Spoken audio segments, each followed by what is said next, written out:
네, 이번에는 수사의 단서에 관한 판례들을 살펴보도록 하겠습니다. 대법원 2011도 13,999호 판결은 경찰관이 불신검문 대상자 해당 여부를 판단하는 기준에 대해서 판시를 하고 불신검문의 적법 요건과 내용에 대해서 다루고 있는데요. 먼저 밑줄 친 부분을 살펴보시면요. 불신검문 당시의 구체적 상황은 물론이고 사전에 얻은 정보나 전문적 지식 등에 기초해서 불신검문 대상자인지 여부를 객관적, 합리적 기준에 따라 판단하여야 할 것이지만 반드시 불신검문 대상자에게 형사소송법상 체포나 구속에 이를 정도의 혐의가 있을 것을 요한다고는 하지 않습니다. 그리고 경찰관은 질문을 하기 위하여 필요한 경우에는 목적 달성에 필요한 최소한의 범위 내에서 상당한 방법으로 정지시킬 수 있고 흉기 소지 여부도 조사할 수 있다고 판시를 하고 있지요. 그러면서 이 사건의 경우 원심에서는 불신검문 대상자가 된다고 보기 어렵다고 했는데 대법원은 기존의 경찰관들이 알고 있던 사전 정보와 비슷한 인상착의를 가지고 있었고 또 그 범행이 강간미수 범행이 발생하던 그런 곳이었고요. 정지시켜서 질문을 하는 과정에서 바로 도망을 갔기 때문에 추적을 한 행위도 용인이 될 수 있다, 허용될 수 있다고 하면서 불신검문의 요건을 갖추었는지를 좀 더 신중하게 살펴봐야 한다는 그런 판시를 내린 판결이 되겠습니다. 다음 대법원 2010도 6203호 판결도 역시 불신검문의 적법 요건 및 내용에 대해서 판시하고 있는데요. 자전거를 이용한 핸드백 날치기 사건이 발생했다는 무전 지령을 받은 경찰관들이 자전거를 타고 진행하는 피고인을 발견하고 정지시켜서 질문을 하려고 하였으나 그 피고인이 이런 곳에서 검문을 받은 적이 한 번도 없다고 하면서 그대로 불신검문에 응하지 않고 계속 진행한 경우에 이를 가로막고 앞서 검문에 응할 것을 요구한 그런 판례에서 대법원 판결이 이 경우 원심에서는 역시 불신검문이 위법하다고 보았는데요. 대법원 판결에서는 원심의 결정에 잘못이 있다고 해서 이런 경우 이 정도의 사회통념상 허용되는 정도의 유형력 행사로 보아서 불신검문이 적법하다고 판시한 사안이 되겠습니다. 한편 아래 대법원 2014도 7976 판결은 술집에서 술값 문제로 시비가 돼서 신고를 받고 출동한 경찰관이 비록 신분증을 제시하지 않고 불신검문을 하였지만 검문을 당하는 사람이 경찰관이라는 것을 알고 있었고 또 술값 문제로 시비가 된 상태에서 검문하는 이유가 무엇 때문인지 알고 있었던 상황이기 때문에 불신검문이 위법하지 않고 적법하다고 인정했던 판례가 되겠습니다. 3건 정도의 판례를 통해서 불신검문의 의 그리고 그 적법 요건에 대해서 생각해 볼 수 있는 기회를 가져보시기 바라고요. 아래 2005도 6810호 판결은요. 수사 단계에서 행해지는 임의동행의 적법성에 대해서 판시하고 있는 사항인데요. 굵은 글씨로 쓴 부분을 읽어가면서 중요한 법리를 확인해 보겠습니다. 수사관이 수사 과정에서 당사자의 동의를 받는 형식으로 피의자를 수사관서 등에 동행하는 것은 상대방의 신체 자유가 현실적으로 제한돼서 실질적으로 체포와 유사한 상태에 놓이게 됨에도 영장에 의하지 아니하고 그 밖에 강제성을 띤 동행을 억제할 방법도 없어서 제도적으로는 물론 현실적으로도 임의성이 보장되지 않을 뿐만 아니라 아직 정식의 체포 구속 단계 이전이라는 이유로 헌법 및 형사소송법이 체포 구속 피의자에게 부여하는 각종의 권리보장 장치가 제공되지 않는 등 형사소송법의 원리에 반하는 결과를 초래할 가능성이 크다는 것이죠. 그러므로 판례에서는 다음과 같은 요건을 충족해야 임의동행이 적법하다고 하는데요. 수사관이 동행에 앞서 피의자에게 동행을 거부할 수 있음을 알려주었거나 동행한 피의자가 언제든지 자유로이 동행 과정에서 이탈 또는 동행 장소로부터 퇴거할 수 있었음이 인정되는 등 오로지 피의자의 자발적인 의사에 의하여 수사관서 등의 동행이 이루어졌음이 객관적인 사정에 의하여 명백하게 입증된 경우에 한해서 적법성이 인정되는 것으로 봄이 상당하다는 것이지요. 이 사건의 경우 새벽 무렵에 4명의 경찰관들이 피고인의 집을 찾아가서 임의 동행을 하게 되는데, 동행 과정에서 그리고 동행 후 경찰관서에서 있었던 행위에 대해서 오로지 피의자의 자발적인 의사에 의해서 동행에 응했다고 보기 어려운 상황이 인정이 됐습니다. 예를 들어서 경찰서에서 화장실에 갈 때에도 경찰관 한 명이 따라와서 감시를 하기도 하는 등 그런 경우에, 이 사안의 경우에 피의자의 자발적인 의사에 의해서 동행에 응하고 또 동행 장소로부터 이탈할 수 있었다고 보여지지 않는다는 등의 이유로 해서 임의 동행이 불법 체포에 해당한다는 그런 판시가 되겠습니다. 다음 판례는 이제 고소로 넘어가게 되는데요. 수사기관이 고소권자를 신문하면서 증인 또는 피해자로서 신문하면서 그 신문 조서 내에 범인 처벌을 요구하는 고소권자의 의사표시가 기재된 경우에는 비록 고소장의 제출이라는 형식적인 행위가 없다 하더라도 적법한 고소가 있다고 볼 수 있다는 것이고요. 또 고소에 필요한 고소 능력의 정도는 민법상의 행위 능력 같은 것을 요구하는 것이 아니라 민법상의 의사 능력에 준하는 그런 정도의 고소 능력을 요한다는 것이고, 또한 증거법에서 주로 문제가 되지만 친고죄에서 적법한 고소가 있었는지는 엄격한 증명의 대상이 아닌 자유로운 증명의 대상이 된다는 것이고요. 고소의 효력은 일죄의 일부에 대해서 고소를 하더라도 그 동일성이 인정되는 일죄에 대해서는 고소의 효력이 미친다는 법리를 설시하고 있는데요. 대법원 2011도 4451호 판결의 내용입니다. 그래서 판시사항 2의 밑줄 친 부분을 보시면 고소 능력은 피해를 받은 사실을 이해하고 고소에 따른 사회생활상의 이해관계를 알아차릴 수 있는 사실상의 의사 능력으로 충분하다, 이렇게 판시하고 있는 것을 볼 수가 있습니다. 그래서 고소 능력에 대해서 잘 익혀두어야 할 것 같고요. 익혀두어야겠고요. 아래 대법원 2007도 4962 판결도 계속해서 고소 능력에 대해서 같은 판시를 하고 있습니다. 한편 고소 능력이 없던 피해자가 뒤에 고소 능력이 생긴 경우에 그럼 고소 기간을 언제부터 기산할 거냐에 대해서 판시사항 1에 보시면, 고소를 함에는 소송행위 능력, 즉 고소 능력이 있어야 하는 바, 고소 능력은 피해를 받은 사실을 이해하고 고소에 따른 사회생활상의 이해관계를 알아차릴 수 있는 사실상의 의사 능력으로 충분하므로 민법상의 행위 능력이 없는 자라도 위와 같은 능력을 갖춘 자에게는 고소 능력이 인정된다고 합니다. 그러면서 범행 당시 피해자에게 고소 능력이 없었다가 후에 비로소 고소 능력이 생겼다면 그 고소 기간은 고소 능력이 생긴 때로부터 기산하여야 한다는 것이지요. 이 사건의 경우 피해자가 지능이 떨어지는 사람으로서 고소 능력을 인정할 수 없다가 나중에 고소 능력이 생겼다면 그때로부터 고소 기간을 기산해야 된다고 인정했던 그런 판례가 되겠습니다.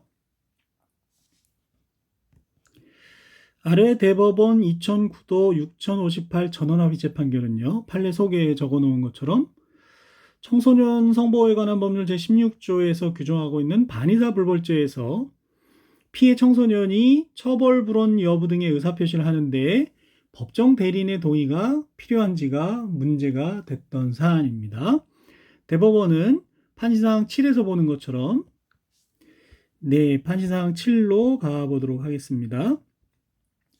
반의사 불벌죄에서 피해자의 피고인 또는 피의자에 대한 처벌을 희망하지 않는다는 의사표시 또는 처벌을 희망하는 의사표시를 철회하는 것은 소송 능력에 관한 일반 원칙에 따라 피해자가 단독으로 일을 할 수 있고, 거기에 법정 대리인의 동의가 있어야 한다거나 법정 대리인에 대리되어야만 하는 것은 아니다, 단독으로 할 수 있다고 그렇게 판시하고 있는 것을 확인해 볼 수 있습니다. 계속해서 대법원 2010도 5610호 판결도요. 반의사 불벌죄에서 처벌 불원의 의사표시가 있었는지 또는 처벌 희망 의사표시를 철회했는지 여부는 엄격한 증명의 대상이 아니라 친고죄에 있어서의 고소의 유무나 고소의 취소와 마찬가지로 자유로운 증명의 대상이 된다고 하면서 앞서 본 판례에서 본 것처럼 반의사 불벌죄로 규정되어 있던 구 청소년의 성보에 관한 법률 위반죄에서 의사능력이 있는, 즉 고소능력에 준하는 의사능력이 있는 피해 청소년이 법정 대리인의 동의 없이 또는 대리 없이 단독으로 처벌 불원 의사표시를 할 수 있다는 것을 확인한 판례가 되겠습니다.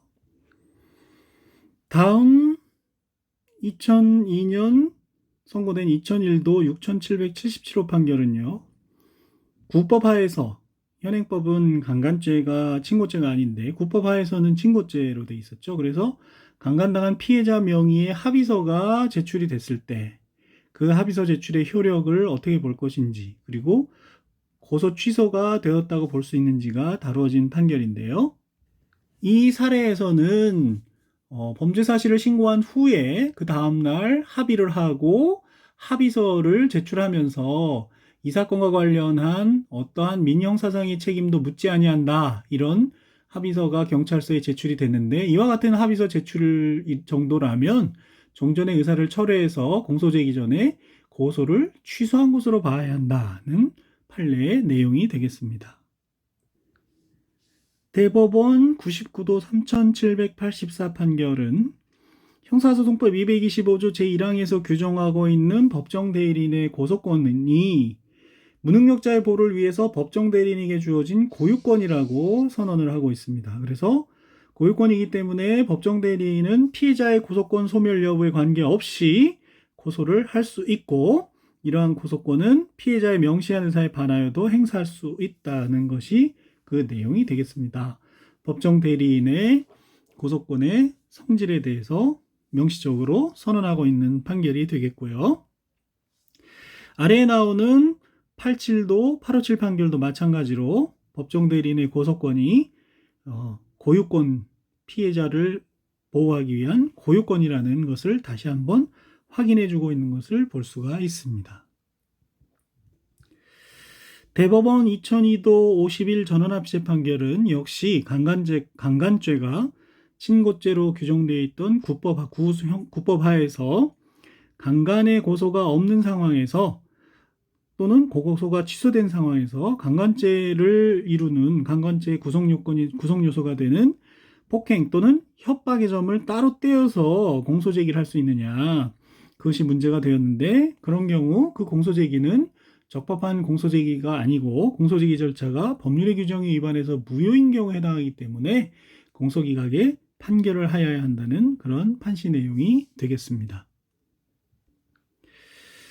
대법원 2011도 4451호 판결은 공소사실이 처음에 2010년 7월 25일 01시경 인천 계양구에 있는 공공편의점 앞에서 피해자가 배회하는 것을 발견하고 피해자와 이야기를 하다가 피해자를 강간하기로 마음먹고 같은 날 02시 30분경 피해자의 손목을 잡고 그곳에서 약 430m 떨어진 같은 동에 있는 다가구 주택 주차장까지 끌고 간 다음 같은 날 02시 40분경 다시 피해자를 같은 동에 있는 빌딩 2층까지 끌고 갔다. 이로써 피고인은 간음을 목적으로 미성년자인 피해자를 약취하였다는 것이 되겠죠.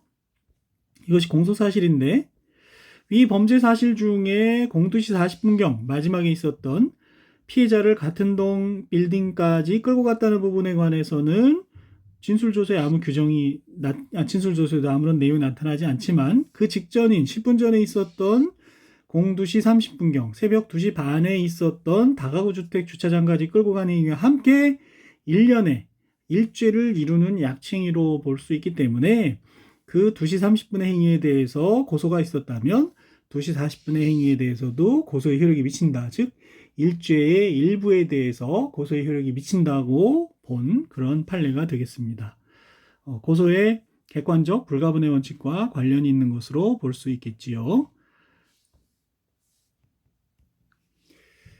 대법원 2008도 7462호 판결은 친고죄에서 공범 중에 일부에 대하여만 처벌을 구하고 나머지 공범에 대하여는 처벌 불원의 의사를 표시하는 고소가 적법하냐?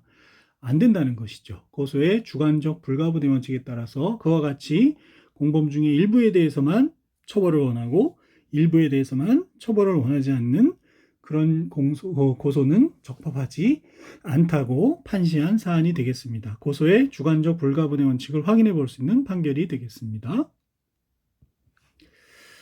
대법원 2011년에 선고된 2008도 5757호 판결은 고소의 주관적 불가분의 원칙이 고발을 요건으로 하는 독점 규제 및 공정거래에 관한 법률 위반죄에도 적용될 수 있느냐가 문제가 되었는데, 판시사항 2.1에서 보시는 것처럼 공정거래법상의 고발에 대해서는 고발의 주관적 불가분의 원칙을 적용하는 명시적 규정을 두고 있지 않고, 그런 경우 고소의 주관적 불가분의 원칙을 함부로 준용하는 것은 유추적용에 해당이 되어서 불리하게 작용되는 유추적용에 해당이 되어서 고발의 주관적 불가분의 원칙을 인정할 수 없다는 판시를 한 판결이 되겠습니다. 대법원 93도 1689 판결은 그렇다면 반의사불벌죄에 있어서도 고소의 주관적 불가분의 원칙과 같이 처벌 불원의 의사표시가 불가분이냐를 다루고 있는 판결인데, 입법의 불비로 보아서 고소의 주관적 불가분의 원칙이 반의사불벌죄에도 적용된다는 견해도 있었지만, 대법원의 의견은 고발에 대해서 주관적 불가분의 원칙을 입법하지 않은 것은 입법의 불비가 아니라 법리에 의한 것이라고 인정을 하면서 친고죄와 반의사불벌죄 차이를 강조하고 주관적 불가분의 원칙이 적용되지 않는다고 한 그런 판시 내용이 되겠습니다. 아래 대법원 2001도 4283호 판결은 교통사고 처리 특례법 위반죄에서 처벌을 원하지 않는 처벌 불원 의사 표시를 했는데 합의서를 제출하면서 약속한 대로 합의금을 주지 않는다는 이유로 처벌 불원 의사 표시가 취소된 것으로 볼 수는 없고, 그것은 민사소송으로 해결할 일이지 한번 표시한 처벌 불원 의사 표시를 취소할 수는 없다는 그런 판결이 되겠습니다.